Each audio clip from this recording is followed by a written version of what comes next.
Hello everyone, welcome to Prakriti classes. I hope you are doing well. तो friends, आज की इस क्लास में हम हिंदी ग्रामर के बारे में पढ़ेंगे, जिसमें से आपका टॉपिक होगा वो होगा आपका वर्ण विचार, जो कि आपकी यूनिट 1 से है, जिसमें से हम पढ़ेंगे स्वर वर्ण के बारे में। तो इससे पहले हमने एसएसटी, हिंदी, कंप्यूटर और सीडीपी क्लासेस भी ली है। तो जिन्होंने भी अभी तक वो क्लासेस नहीं देखी वो जाकर देख लीजिए, और आप हमारे टेलीग्राम चैनल से भी जुड़ सकते हैं। लिंक आपको इस वीडियो के डिस्क्रिप्शन बॉक्स में मिल जाएगा। क्लासेस से रिलेटेड सभी प्रकार के इन्फॉर्मेशन के लिए आप हमारे टेलीग्राम चैनल को ज्वाइन कर सकते हैं, और जो भी नए हों वो हमारे चैनल को सब्सक्राइब कर लीजिए, क्योंकि यहाँ आपको बिल्कुल फ्री क्लासेस प्रोवाइड की जा रही हैं। और अगर वीडियो पसंद आए तो लाइक एंड शेयर कीजिए। तो चलिए आज की क्लास हम स्टार्ट करते हैं। ये जो आपका लेक्चर हो रहा है ये आपके शिक्षक वर्ग 1, 2, 3 और सीजी टेट सभी के लिए काम आएंगी। तो वीडियो में लास्ट तक ज़रूर बने रहिए। पहले हम इसकी थ्योरी करेंगे, उसके बाद इसके एमसीक्यूज़ देखेंगे इससे रिलेटेड। तो हम पढ़ते हैं सबसे पहले जो आपका वर्ण विचार है। वर्ण विचार के बारे में आप थोड़ा सा जान लीजिए।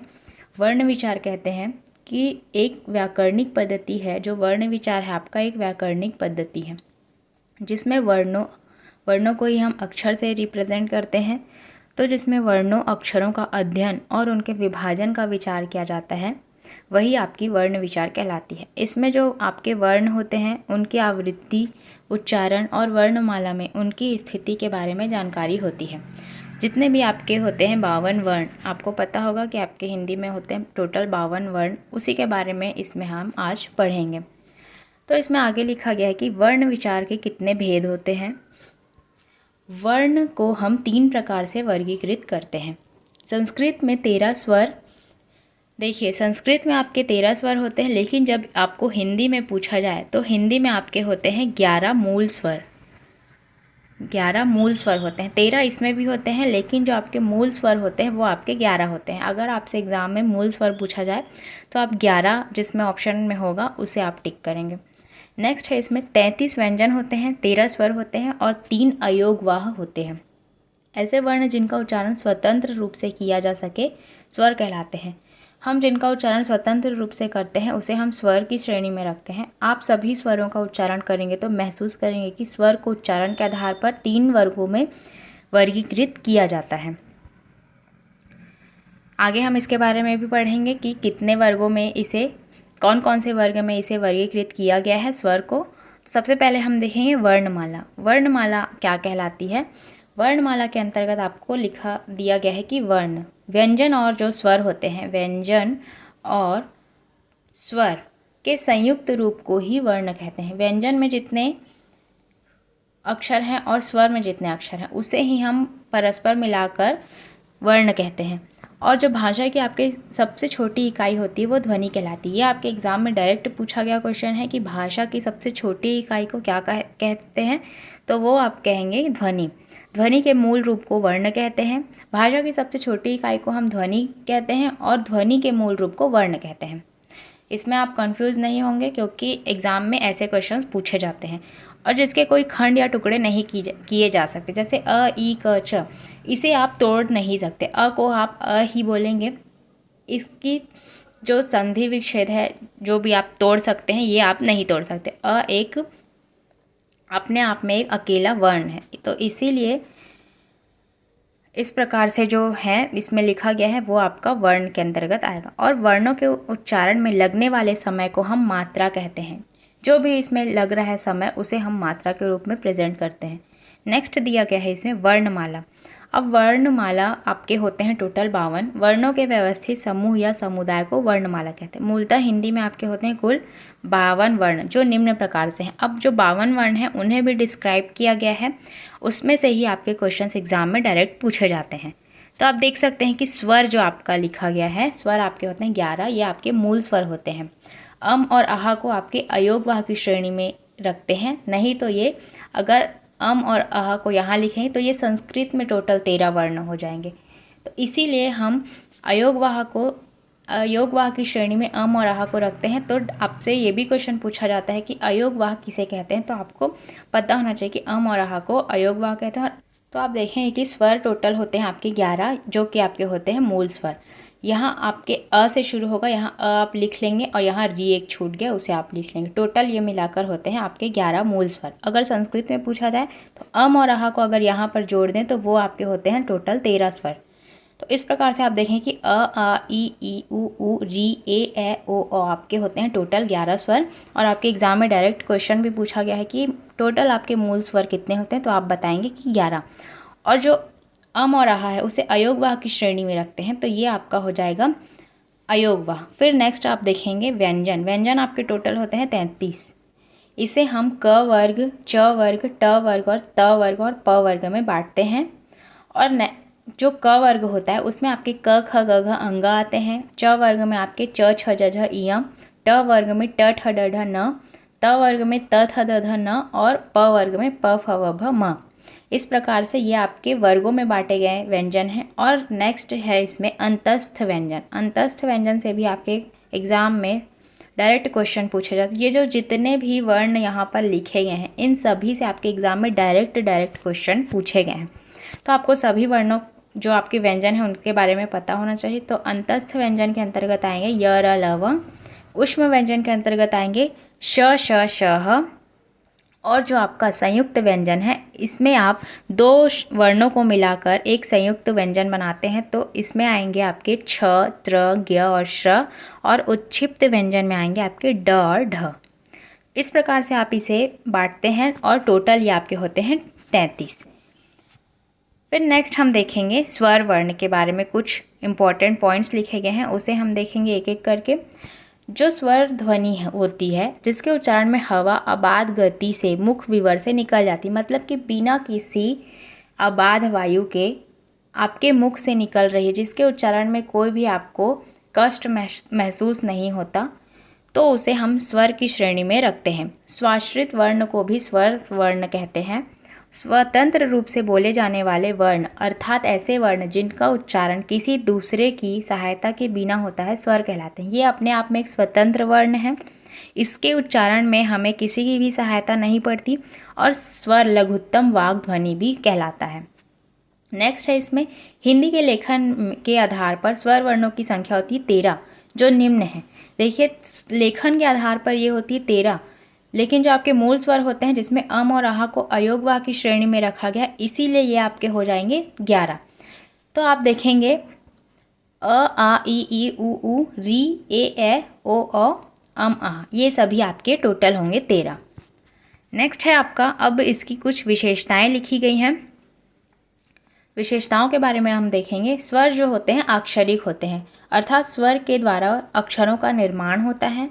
निकलने वाले वायु में किसी भी प्रकार का संघर्ष या अवरोध नहीं होता। हम इसे स्वतंत्र रूप से उच्चारण करते हैं। स्वर का उच्चारण देर तक किया जाता है। फिर नेक्स्ट इसमें दिया गया है स्वरों का उच्चारण बिना किसी की सहायता के स्वतंत्र रूप से किया जाता है। उच्चारण में मुख विवर में अनुगुंज पैदा होती है। फिर नेक्स्ट हम देखेंगे स्वर के कुछ प्रकार होते हैं। जो आपके स्वर होते हैं, मूल स्वर आपके 4 होते हैं। इसे आप ह्रस्व स्वर भी कहते हैं, जो कि आपके होते हैं अ, ई, उ और री। ठीक है, आपके मूल स्वर से भी क्वेश्चंस पूछे जाते हैं, तो आपको ध्यान रखना है कि ह्रस्व स्वर और मूल स्वर को एक ही प्रकार से रिप्रेजेंट करते हैं, जो कि आपका होता है अ, ई, उ और री। फिर आपके संयुक्त स्वर में आते हैं। संयुक्त स्वर भी 4 होते हैं। ए, ओ और अ आपके संयुक्त स्वर कहलाते हैं। फिर दीर्घ स्वर आपके होते हैं आ, ई और उ। और जो आपका मौखिक स्वर होता है वो है आपका अ, आ और ई। इस प्रकार से आप सभी को याद रखेंगे। फिर नेक्स्ट हम देखते हैं जो संयुक्त स्वर होते हैं वो आपके भिन्न स्वरों के मेल से जो स्वर उत्पन्न होता है उसे हम संयुक्त स्वर कहते हैं। जो भिन्न प्रकार के स्वरों के मेल से दो स्वरों का मेल आप करेंगे तो एक संयुक्त स्वर बनता है, तो उसे ही हम संयुक्त स्वर कहते हैं। नेक्स्ट है इसमें अयोगवाह। अयोगवाह को हम अम और आहा को अयोगवाह कहते हैं, क्योंकि यह न तो पूर्णतः स्वर है और न ही पूर्णतः व्यंजन। ये हमेशा स्वर के बाद एवं व्यंजन के पूर्व आते हैं। ये पॉइंट्स आप इसमें याद रखेंगे। नेक्स्ट है आपका अनुस्वार। अनुस्वार के अंतर्गत लिखा गया है कि स्वर के बाद आने वाले व्यंजन कहलाते हैं, जिनकी ध्वनि नाक से निकलती, जैसे अंगूर, कंकड़ आदि। ये जो अनुस्वार है, ये जो अनुस्वार लिखा गया है, ये आप यहाँ देखकर समझ सकते हैं कि अंगूर और कंकड़ में जो भी मात्राएं लगाते हैं उसे ही हम अनुस्वार कहते हैं, जो जिसकी ध्वनि आपके नाक से निकलती है। नेक्स्ट है इसमें अनुनासिक, जिसमें चंद्र बिंदु लगी होती है। आप देख सकते हैं चांद और आंगन में ऐसे स्वर जिनका उच्चारण नाक और मुंह दोनों से होता है। अनुस्वार में आपके सिर्फ नाक से ध्वनि निकलती, लेकिन जो अनुनासिक होता है उसमें आपके नाक और मुंह दोनों से इसका उच्चारण होता है तथा उच्चारण में लघुता रहती, जैसे चांद और आंगन। आप खुद इसका उच्चारण करके देखेंगे, आपको स्वयं पता चलने लगेगा कि किसका उच्चारण कहाँ से हो रहा है। फिर विसर्ग, विसर्ग के बारे में आप जानेंगे। विसर्ग में जो ऐसे बिंदु लगी होती है उसे आप विसर्ग कहते हैं, जैसे स्वतः, दुख, प्रातः, अतः, ये सभी आपके विसर्ग होते हैं। किसी भी अनुस्वार की भांति स्वर के बाद आता है, ये जो अनुस्वार होता है उसकी भांति स्वर के बाद आता है तथा उच्चारण में ह की तरह होता है। यह कंठ वर्ग से अधीन आता है। आप आगे व्यंजन में भी आपको पढ़ाया जाएगा। इसके बाद हम व्यंजन वर्ण के बारे में पढ़ेंगे नेक्स्ट क्लास में। उसमें हम कंठव्य, ध्वनि, दंतव्य, ओष्ठ, मूर्धा, तालव्य, इन सभी के बारे में पढ़ेंगे, जिसमें से आपके उसमें ह भी रहते हैं और अनेक प्रकार की वर्णों के बारे में हम उसमें पढ़ेंगे। तो अभी आज के इस क्लास में हम सिर्फ स्वर वर्ण के बारे में पढ़ेंगे। तो इसमें आप देखेंगे कि अनुनासिक वर्ण के अंतर्गत आएगा। इनके उच्चारण में वायु ध्वनि मुख के साथ साथ नाक से भी निकलती, जैसे अंग, इया, च, न और म। तो इनसे एक आपके एग्जाम में 4 ऑप्शंस दे दिए जाते हैं और आपसे पूछा जाता है कि अनुनासिक वर्ण कौन सा है, विसर्ग कौन सा है, अनुनासिक, ये सभी आपके एग्जाम में डायरेक्ट पूछे जाते हैं। तो आपको सभी जो भी स्वर हैं, व्यंजन हैं, उनके बारे में नॉलेज होना चाहिए, तभी आप क्वेश्चन का आंसर अच्छे से बना पाएंगे। अब स्वरों का वर्गीकरण, जो ऊपर में मैंने बताया था कि 3 प्रकार के होते हैं, वही आपके ह्रस्व स्वर, दीर्घ स्वर और आपका प्लुत स्वर। तो इसके बारे में आप एक एक करके देखेंगे। मात्रा के उच्चारण के आधार पर इसे 3 वर्गों में विभाजित किया गया है। पहला आपका होता है स्वर, ह्रस्व स्वर, दूसरा आपका होता है दीर्घ स्वर, तीसरा आपका होता है प्लुत स्वर। तो इसमें ह्रस्व स्वर में आपका लिखा गया है कि इसे लघु स्वर भी कहते हैं। आप ह्रस्व स्वर को मूल स्वर और ह्रस्व स्वर और लघु स्वर भी कहते हैं। इनके उच्चारण में कम समय लगता है, एक मात्रा का समय लगता है इसमें, और एक मात्रा या मूल स्वर भी कहते हैं। और जैसे अ, ई, उ, री, ये सभी आपके ह्रस्व स्वर के अंतर्गत आएंगे। और जो आपका दीर्घ स्वर होता है, इनके उच्चारण में ह्रस्व से दुगना समय लगता है, 2 मात्रा का समय लगता है, द्विमात्रिक स्वर कहते हैं इसे। और आ, ई, उ, ए, ए, ओ, अ, इसमें आपके 2 मात्रा लगी हुई हैं, तो आप इससे पहचान सकते हैं कि ये दीर्घ स्वर की श्रेणी में आएंगे। नेक्स्ट है आपका प्लुत स्वर। प्लुत स्वर के अंतर्गत आता है, इनके उच्चारण में ह्रस्व से तिगुना समय लगता है, 3 मात्रा का समय लगता है। इसे त्रिमात्रिक स्वर भी कहते हैं, जैसे राम। ये जो आपका चिन्ह है, इससे आप पहचान सकते हैं कि ये आपके प्लुत स्वर की निशानी है। इस प्रकार से आप प्लुत स्वर को पहचान सकते हैं और इसमें ह्रस्व से तिगुना समय लगता है। ये तो आपके हो गए मात्रा उच्चारण के आधार पर। नेक्स्ट हम देखेंगे जीभ के प्रयोग के आधार पर। जीभ के प्रयोग के आधार पर इसे कितने भागों में बांटा गया है, तो इसे भी आपके 3 भागों में बांटा गया है। पहला होता है आपका अग्र स्वर, दूसरा होता है मध्य स्वर या केंद्रीय स्वर, तीसरा आपका होता है पश्च स्वर। तो अग्र स्वर के अंतर्गत आता है जिन स्वरों के उच्चारण में जीभ का अग्र भाग काम करता है, जैसे ई, ए।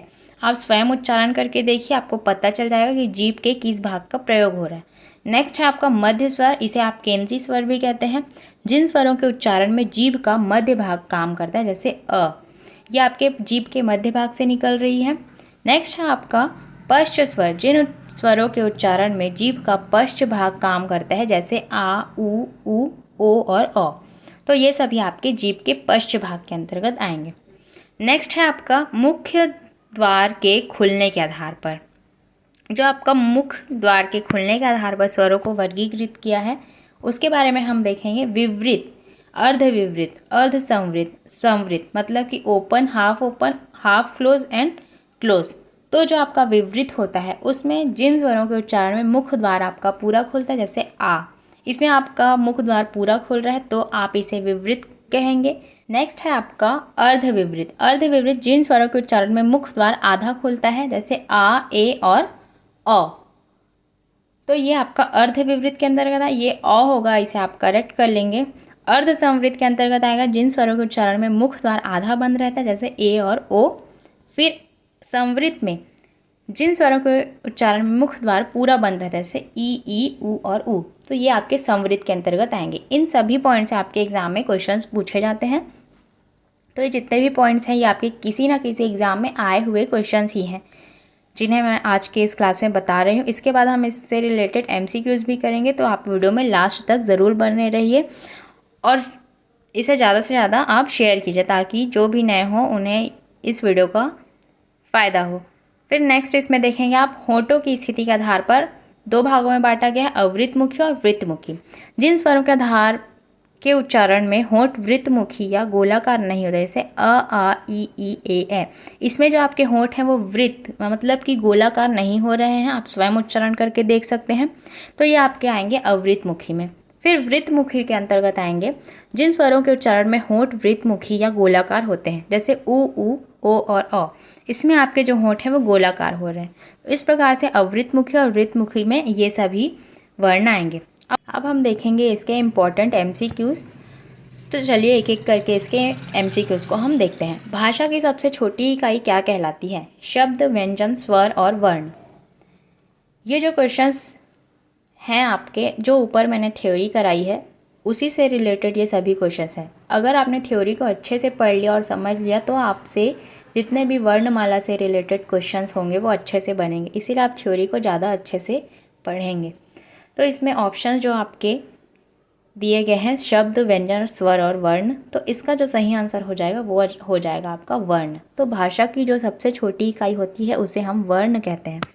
नेक्स्ट क्वेश्चन है आपका, वर्णमाला किसे कहते हैं? शब्द के समूह को, वर्णों के संकलन को, शब्द गणना को या वर्णों के व्यवस्थित समूहों को। तो वर्णमाला हम कहते हैं वर्णों के व्यवस्थित समूह को, इसे हम वर्णमाला कहते हैं। नेक्स्ट आप देखेंगे इसमें कुछ व्यंजन के भी क्वेश्चंस आ गए हैं, तो आप भी इसे देखेंगे क्योंकि स्वर और व्यंजन दोनों एक ही हैं, तो दोनों के क्वेश्चंस जो होते हैं वो एक दूसरे से रिलेटेड होते हैं, को रिलेटेड होते हैं। तो आप जो व्यंजन के भी क्वेश्चंस है इसमें आ गए हैं, तो आप भी इसे देखेंगे। तो इसमें क्वेश्चन लिखा गया है कि निम्न में से कंठव्य ध्वनियाँ कौन सी हैं? क, ख, य, र, च, ज और ट और न। तो जो इसमें आपकी कंठव्य ध्वनियाँ होंगी वो आपकी होगी क और ख। ये आपके कंठ से निकलने वाली ध्वनि होती है जो कि आपके आती है क वर्ग में। क वर्ग में ये आपकी सभी ध्वनियाँ आती हैं, तो ये हो जाएगा आपका कंठव्य ध्वनि। और जो य और र आपका है ये आपका है अंतस्थ व्यंजन। च, ज आपका आ जाएगा च वर्ग में, मतलब कि ये आपका आएगा तालव्य व्यंजन के अंतर्गत। और ट और न आपका आएगा मूर्धन्य व्यंजन के अंतर्गत। तो हम नेक्स्ट क्लास में इसके व्यंजन के बारे में पढ़ेंगे, तो इसमें आपको अच्छे से समझ में आएगा। अभी जो क्वेश्चन से रिलेटेड है वो बस आपको बताया जा रहा है।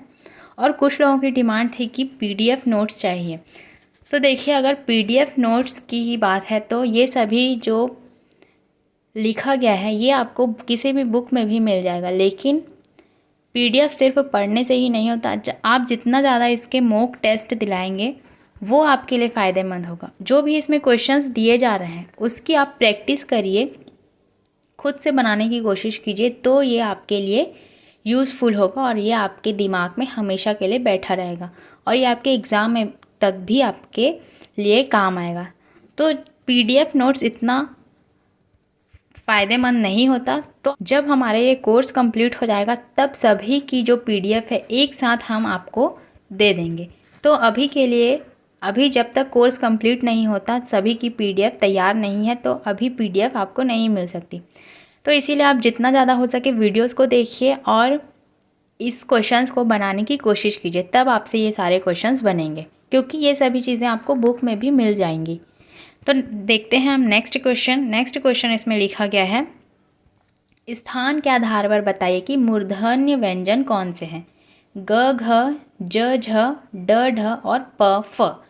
तो आप देख सकते हैं कि जो आपके मूर्धन्य व्यंजन होते हैं वो आपके कहलाते हैं ट वर्ग में, और ट वर्ग में आपके आते हैं ट, ठ, ड, ढ और न। तो आप देख सकते हैं कि ड और ढ इसमें ऑप्शन नंबर C में आ रहे हैं, तो ये आपके हो जाएंगे मूर्धन्य व्यंजन। और जो आपका ग और घ होगा ये आपका होगा कंठव्य व्यंजन। ज, झ आपका हो जाएगा तालव्य व्यंजन। और प फ आपका हो जाएगा ओष्ठ व्यंजन। तो इस प्रकार से आप एक क्वेश्चन में चारों ऑप्शन को बनाने की कोशिश कीजिए कि सभी किससे रिलेटेड कर रहे हैं। तो इससे जो आपका है क्वेश्चन अच्छे से बनेगा और आपको लंबे समय तक याद भी रहेगा। और नेक्स्ट क्वेश्चन इसमें लिखा गया है कि अल्प प्राण कौन से हैं। जो आपके अल्प प्राण वर्ण होते हैं वो कौन से हैं? अ, आ, क, ग, थ और ध और या फ और भ। अल्प प्राण के बारे में आपको पता होना चाहिए कि अल्प प्राण में जो आपके वर्णों के पहले, तीसरे और पांचवें वर्ण के अंतर्गत आते हैं वो आपके होते हैं अल्प प्राण। और जो आपके महाप्राण होते हैं वो आपके होते हैं दूसरे और चौथे वर्ण। दूसरे और चौथे वर्ण में जो आते हैं वो आपके होते हैं अल्प महाप्राण वर्ण। तो आप इसमें देखें कि अ, आ, क, ग, थ और ध और फ और भ। तो इसमें से जो आपका अल्प प्राण हो जाएगा वो आपका हो जाएगा क और ग। ये आपके पहले और तीसरे वर्ण में आ रहे हैं, तो ये आपका हो जाएगा अल्प प्राण व्यंजन वर्ण। फिर नेक्स्ट है इसमें निम्न में से नासिक व्यंजन कौन सा है? श, इया, ग और ज। तो आपका जो नासिक के व्यंजन हो जाएगा वो आपका हो जाएगा इया। इया आपके नाक से उच्चारण हो रहा है इसका, तो इया आपके नासिक के व्यंजन में आएगा। नेक्स्ट है आपका ए और ए वर्ण क्या कहलाते हैं? नासिक, मूर्धन्य, ओष्ठ और कंठ तालव्य। जो ए और ए है ये आपके प्रीवियस ईयर में पूछे गए क्वेश्चन हैं, जो कि आपका शिक्षक भर्ती 2023 हुआ था, उसमें आपके ए और ए वर्ण से क्वेश्चन पूछे गए थे। तो ये आपका हो जाएगा कंठ तालव्य। कंठ तालव्य आपका होता है ए और ए। नेक्स्ट है इसमें अयोगवाह वर्ण कौन से हैं? अयोगवाह के बारे में हमने पढ़ा है अ, आ, ई, उ या अम, अह। तो इसका आंसर आप बता सकते हैं अम और अह आपके अयोगवाह वर्ण के अंतर्गत आते हैं। नेक्स्ट है इसमें निम्न में से बताइए कि किस शब्द में द्वित्व व्यंजन है? पूना, इलाहाबाद, दिल्ली, उत्साह। तो इसका जो सही आंसर हो जाएगा वो आपका हो जाएगा दिल्ली। फिर नेक्स्ट है इसमें श, श, स और ह कौन से व्यंजन कहलाते हैं? प्रकंपी, स्पर्शी, संघर्षी या स्पर्श संघर्षी। तो जो इसका आंसर हो जाएगा वो आपका हो जाएगा संघर्षी। इसके उच्चारण में आपको संघर्ष महसूस हो रहा है श, श, स, ह बोलने में, तो ये आपके संघर्षी व्यंजन के अंतर्गत आएगा।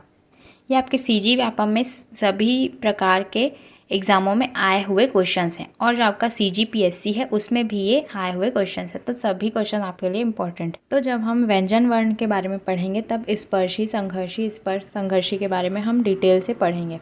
तो अभी आप ये जान लीजिए कि इसका जो सही आंसर होगा वो आपका होगा संघर्षी व्यंजन। नेक्स्ट क्वेश्चन इसमें लिखा गया है निम्नांकित में से बताइए कि नवीन विकसित ध्वनियाँ कौन सी है। जो नवीन विकसित ध्वनियाँ हैं वो कौन सी है, ये आपको बताना है। ख और ग, उ या उ, ए और श और स। तो इसका जो सही आंसर हो जाएगा वो आपका हो जाएगा ख और ग। ये आपकी नवीन विकसित ध्वनियों के अंतर्गत आएगी। नेक्स्ट है इसमें क्वेश्चन नंबर 12 निम्न में से कौन सा घोष वर्ण है? आपसे घोष और अघोष वर्ण से भी क्वेश्चंस पूछे जाते हैं। तो जो आपका घोष वर्ण होता है उसमें आपका आता है जो आपके वर्णों के तीसरे, चौथे और पांचवें वर्ण आते हैं वो आपके आते हैं घोष वर्ण के अंतर्गत।